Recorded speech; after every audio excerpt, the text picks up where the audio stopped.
The villagers called him Prophet Mbanj, a man whose voice rolled like thunder and whose eyes burned with a strange fire conviction. He appeared one rainy season, walking barefoot through the red mud, with nothing but a carved staff and a sack of river stones slung across his shoulder. They said the river had chosen him. They said the spirits whispered his name in the mist. And for a time, everyone believed it. When he spoke, the sick rose from their mats. When he prayed, clouds broke open and rain fell like blessings. Mothers brought their children to his hut by the riverbank, and old men knelt to kiss the ground before him. He preached purity, truth, and the punishment of sin. His voice carried through the village like a sacred wind, fierce, commanding, irresistible. But the river, which had watched men far longer than prophets, had seen his kind before. Behind his sacred chants and his calm smile lay something restless, something dark. At night, when the moon turned the water silver, Prophet Mbanj walked down to the river's edge and murmured to it in secret. No one knew what he said. Only the river listened, its slow currents curling like a sleeping snake around his ankles. One night, a young fisherman named Luma followed him. Luma had lost his wife during childbirth. The prophet had promised him peace, yet grief clung to him like a curse. So he went seeking answers, but what he saw beneath the weeping fig trees at night silenced him for days. Prophet Mbanj was not praying. He was confessing. The words drifted over the water, trembling and low. "Forgive me, great mother of depths," he whispered. "Forgive the blood that stains my hands, the child, the secret." Luma's heart pounded. A child? Whose? Then the prophet raised his face to the moon, and Luma saw tears on his cheeks. Not of sorrow, but of fear. "Do not take her from me," Mbanj begged. "She is my gift from you, my light, my sin." The river rippled as though something beneath had stirred. The next morning, the prophet stood before the village, all robes and righteousness once again. "The river is angry," he declared. "A sacrifice must be made." They believed him. They always did. He ordered the villagers to bring offerings, grain, milk, even gold from a trader's pouch. But as they laid their gifts by the water's edge, the river seemed to recoil, its currents churning like it knew the truth. That night, Luma could not sleep. The prophet's words haunted him. So he crept again to the riverbank. But this time, he was not alone. He saw her, a girl, no older than 12, her hair woven with shells, her eyes bright like the dawn. She sat by a small fire, humming softly, and Prophet Mbanj was beside her, feeding her roasted yams with a tenderness that made Luma's stomach twist. "You are my river's blessing," Mbanj whispered to the child. "No one must know you live here. They would not understand what we share." Luma backed away, trembling. The prophet had hidden a child in the sacred forest, a child he claimed was a divine sign, but whose presence he hid in shame. The following week, the rains grew violent. The river rose, flooding fields and homes. The villagers panicked, crying that the spirits were furious. And Prophet Mbanj, with his false calm, told them that a sinner had angered the waters. He looked directly at Luma. "You watch me," he said. "You brought this curse upon us. Confess your trespass before the river takes your breath." Luma fell to his knees, desperate. "It's not me," he cried. "You have lied to us. The river knows your sin." A hush fell. The prophet's eyes burned like coals. He raised his staff, but the ground beneath him trembled. A low, guttural roar came from the river. The villagers screamed as water surged toward them in a sudden wave, swallowing the prophet's feet, his robes, his staff. He shouted something, a prayer, a plea, but the river did not listen. "Mother," he screamed, his voice cracking, "I served you." The water rose higher, wrapping around his body like hands. Luma could only watch as Prophet Mbanj was pulled under, his cries fading into the depths. Then silence. The floodwaters receded almost instantly, as though the river had taken what it came for.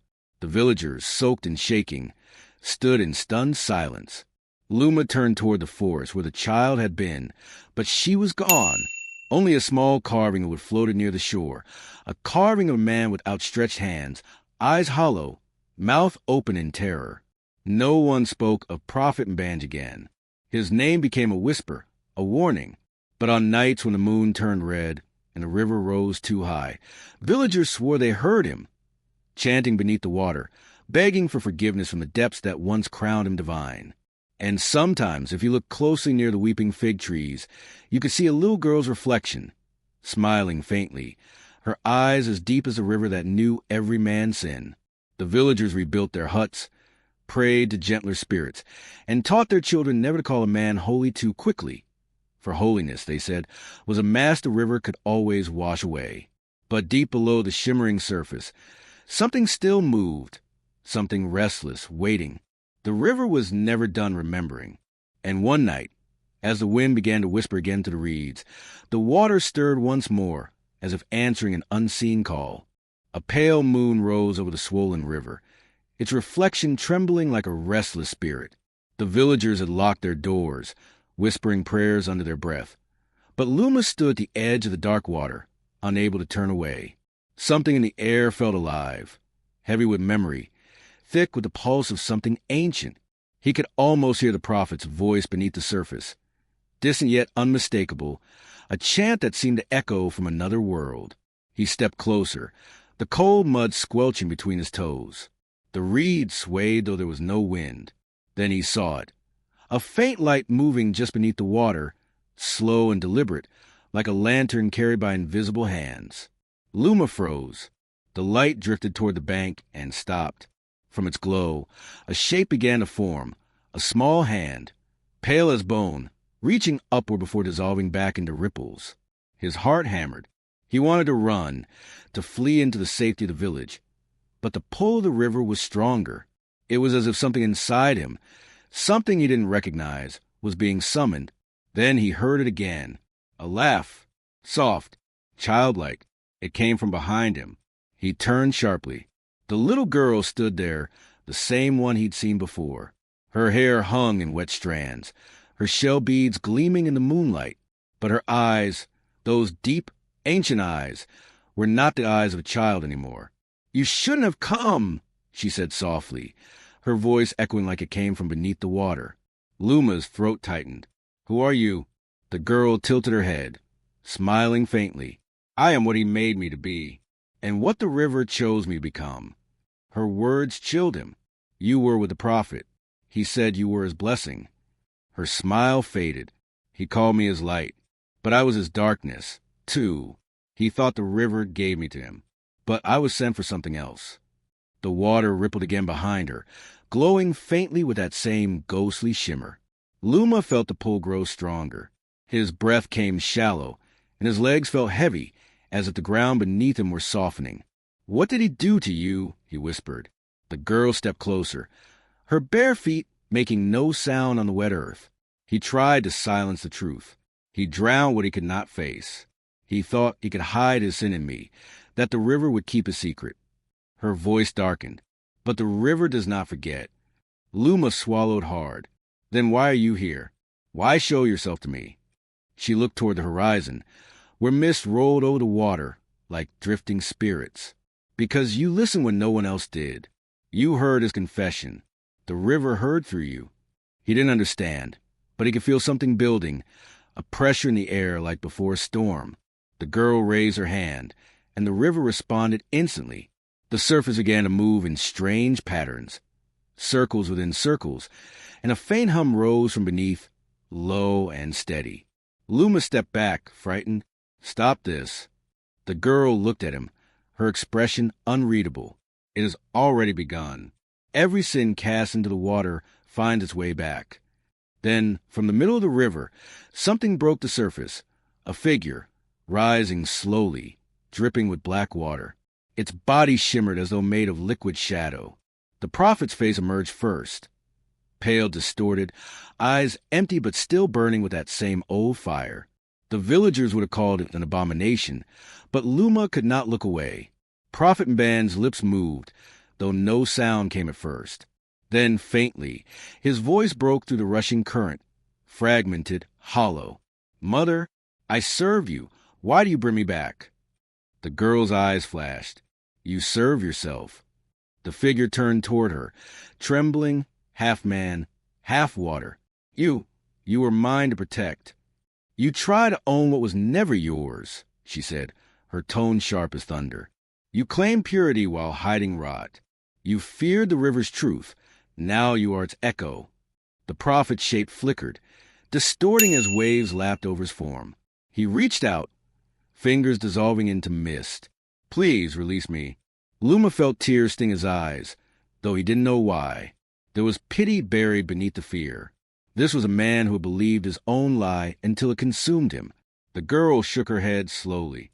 No one is released, not until balance is restored.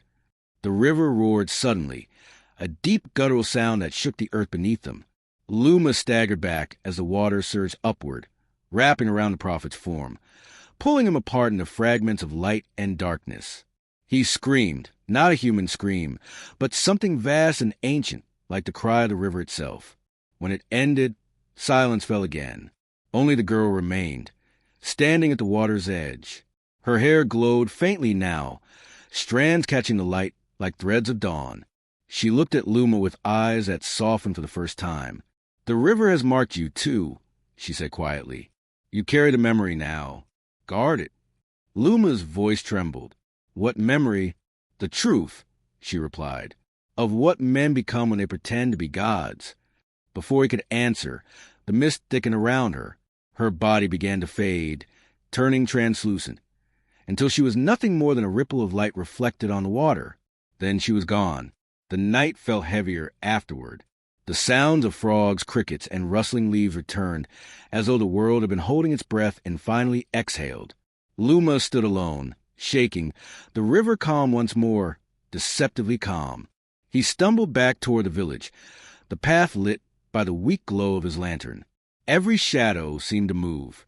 Every whisper wind felt like a voice calling his name. When he reached his hut, the first light of dawn was just beginning to break. He collapsed onto the ground, breathing hard, trying to convince himself it had been a dream. But the mud on his legs was still damp, and on his palm, pressed deep into the skin, was a faint outline of a spiral, the same pattern the water had made before the prophet's spirit rose. Days passed, but the river did not rest. Its surface began to shimmer strangely under the sun, and villagers claimed to see faces in its reflection. They said the water sang at night, a low melody that sounded like a warning. Children were forbidden to go near it. Even the animals began to avoid it, their instincts sharper than faith. And Luma, haunted by the girl's last words, began to dream of her, standing in the river, beckoning him closer, her voice calm but filled with sorrow. The river remembers, she whispered in his sleep. It always remembers. Soon, whispers spread again. Crops were dying on the northern side of the village. Fishermen returned with empty nets, claiming the fish had vanished. The elders said it was a curse, that the prophet's spirit had poisoned the waters. Others believed it was something older, something that had been awakened. One evening, as the sky turned the color of bruised gold, Luma heard a knock at his door. It was a young woman, a traveler from another village. Her face pale, her hands trembling. "You are Luma," she said, her voice urgent. "You were there when the river took the false prophet." He hesitated. "Who told you that?" "The river did." He froze. She stepped closer, her eyes glistening with fear. "It's spreading," she whispered. "The same river runs through my village now, and at night it calls your name." The lantern flickered. The sound of rushing water filled the silence outside. It wasn't raining, but the river's song had begun again, low, rhythmic, and unending. Luma turned toward the sound, his chest tightening as a shadow passed across the window. The girl's voice echoed faintly in the distance, soft, sorrowful, but closer than it should have been. "The river knows you, Luma." The traveler clutched his arm. "What does it want from you?" He didn't answer. He couldn't, because deep inside, beneath the rising fear, a terrible truth was forming, a truth the river had whispered in his dreams, one he had tried not to hear. And that night, when he finally stepped outside to face the sound, the river was waiting for him, calm, glistening and alive, its surface rippling with the reflection of a face he no longer recognized. The wind carried a strange calm that night, the kind that comes before revelation, when every rustle of leaf and whisper of water feels like a heartbeat from something unseen. The river stretched before Luma, dark as liquid glass, shimmering faintly beneath a crescent moon. Its song was soft now, almost tender, as if coaxing him closer. The traveler stood behind him, her breath quick and trembling. "It called your name again," she said. "Why does it want you?" Luma didn't answer. He was staring into the water, seeing shapes in the ripples, faces half-formed, eyes that glowed and vanished, lips moving with words that could not be heard. It was no longer just a river. It was a mirror, a living, breathing memory of everything it had swallowed. The prophet, his lies, his sins, and something else now, something of him. He took a slow step forward. "Because I listened," he said quietly. "Because I heard what no one else dared to hear." The woman shook her head, terrified, then stopped listening. "Please, whatever this is, it doesn't belong to the world of the living." But Luma's eyes never left the surface. "That's where you're wrong. It belongs to every world, the one above and the one below." The wind shifted. 1,000 fireflies rose from the reeds, their lights flickering like lost souls returning home. The air smelled of rain, though the sky was clear. The woman began to back away, whispering prayers under her breath. But Luma took another step closer. The water lapped gently against his feet. Then the river spoke, not in words, but in sound, a deep vibration that seemed to rise from the earth itself. The woman fell to her knees, clutching her ears. Luma didn't move.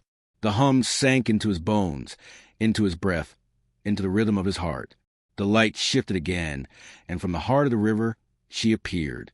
The child, the river's daughter, the prophet's secret, the one whose reflection had haunted every night since. She stood atop the water as though it were solid ground, her hair flowing behind her like ribbons of light. The shells in her braids glimmered with every ripple, and her eyes, deep as the abyss, fixed on Luma with calm understanding. "You came back," she said, her voice neither human nor ghostly, but something older.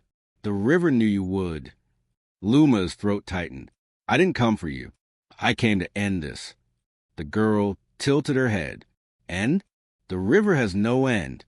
It circles back. Always." He took another step forward, the water rising to his knees. "Then tell me what you want from me." "Why me? Why not take your vengeance and let us live?" The girl's expression softened. "Because vengeance is not what the river seeks. Truth is. It must flow again, unchained by lies." "What truth?" "The prophet's sin was only the first stone," she said, her voice trembling like wind on glass. "He hid his guilt in the water, but when you heard his confession, you became part of it. The river marked you. Luma, you are the bearer of memory now." He felt a chill crawl up his spine. "Memory? Every secret cast into these waters must find a keeper," she said. "Someone to remember what others bury." He shook his head violently. "I don't want it." The girl smiled sadly. "No one ever does. But the river chooses. It always chooses." The current began to swirl around him, pulling at his legs, his clothes, his breath. The woman on the bank screamed his name, but her voice was drowned by the roar that followed, the river rising as though the heavens themselves had opened.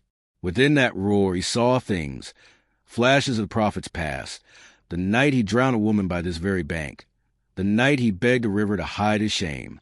He saw the faces of those who vanished, those who were sacrificed in the name of purity. And he saw the girl, born from that very act of sin, shaped from blood and prayer and desperation. He gasped as the visions passed through him like lightning. He killed them. The girl nodded slowly. He believed sacrifice could wash sin away. But sin does not dissolve. It seeps. Luma's knees buckled. The water was at his chest now. "Then why me? Why do I have to carry this?" "Because you cared," she whispered. "Because you didn't turn away." A single tear slid down his cheek, warm, human, defiant. "And what happens when I can't carry it anymore?" The girl reached out her small hand, and the storm calmed instantly. The river went still, perfectly still. "Then you must do what he never could," she said. "Let go." Luma hesitated. Her hand hovered before him, fragile, glimmering. Behind her, the river shimmered like liquid moonlight, reflecting not the sky but memories. The prophet kneeling, the villagers weeping, himself watching from the shore. "Let go," she repeated softly. He took her hand. The instant their fingers touched, a surge of light erupted between them. The river exploded in color, blues, golds, silvers, rising high above the trees, illuminating the night like dawn breaking inside water. Luma felt everything, grief, guilt, sorrow, hope, rushing through him all at once. His body trembled, his mind filled with whispers, songs, stories. The river was showing him his heart, its endless memory. He saw generations of villagers coming to the river for blessings, for forgiveness, for miracles. He saw the countless offerings tossed into its depths, promises, tears, lies. He saw how each one became part of the current, a piece of a story too heavy for the world to carry. And now that story flowed through him. Then, slowly, the storm began to fade. The light dimmed. The roar softened to sigh. The river released him gently, lowering him back to the earth. He gasped for air, water streaming from his hair, his eyes wide with something beyond comprehension. The girl was gone. Only her voice lingered, soft as mist. "Remember me, Luma. Remember all of us, so we may never be buried again." He looked down. His reflection stared back, but it wasn't quite his face anymore. His eyes shimmered faintly, deep as the river itself.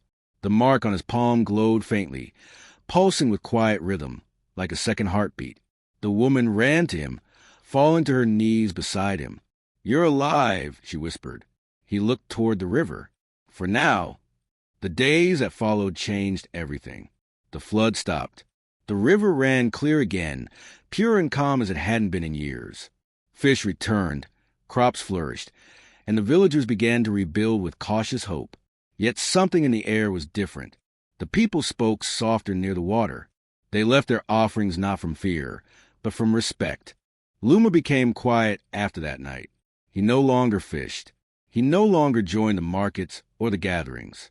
He spent his days walking the riverbank, listening. Sometimes he spoke softly into the current, as if answering someone unseen. The children said he talked to the spirits. The elders said he was touched by the divine. But only Luma knew the truth. He was listening to the river's memory, and sometimes the river listened back. At night, when the moonlight shimmered on the water's surface, villagers claimed they saw two figures walking side by side, a man and a small girl with glowing hair, both reflected in the ripples but never touching the ground. Some said it was his soul. Others believed it was the river's gratitude. One evening, a traveler from another land stopped at the village and asked for water from the sacred river. As she knelt to drink, she looked up at Luma, who stood nearby, silent and watchful. "Tell me," she asked, "why is this river so feared, yet so loved?" Luma smiled faintly. His voice was low, steady, carrying the weight of generations. "Because it remembers," he said, "and remembering is both a blessing and a curse." The traveler looked puzzled. "And what of the prophet they speak of?" Luma turned his gaze toward the horizon, where the water met the mist. He became what all men become when they mistake power for purity, a lesson carved in the current. The river took him, not in anger, but in mercy. It gave him silence. The traveler nodded slowly, sensing more in his words than she could understand. As the sun dipped below the hills, the river caught the light, turning gold one last time before darkness. Luma knelt by its edge, letting the cool water run over his hands. In its gentle motion, he heard whispers, faint, familiar, eternal. He closed his eyes, breathing in the scent of the earth and rain, the rhythm of life and memory entwined. And in that stillness, he understood the river was not a curse, not a god, not a grave. It was a keeper of stories, a witness to truth, and a mirror of every soul that dared to touch it. It would flow long after his bones turned to dust, carrying his story, their story, forever forward. And far beyond the hills, as twilight fell, the river song rose once more, soft, haunting, and endless, whispering of prophets and sins, of memory and redemption, and of a man who had once listened so deeply that the river itself had learned to speak through him.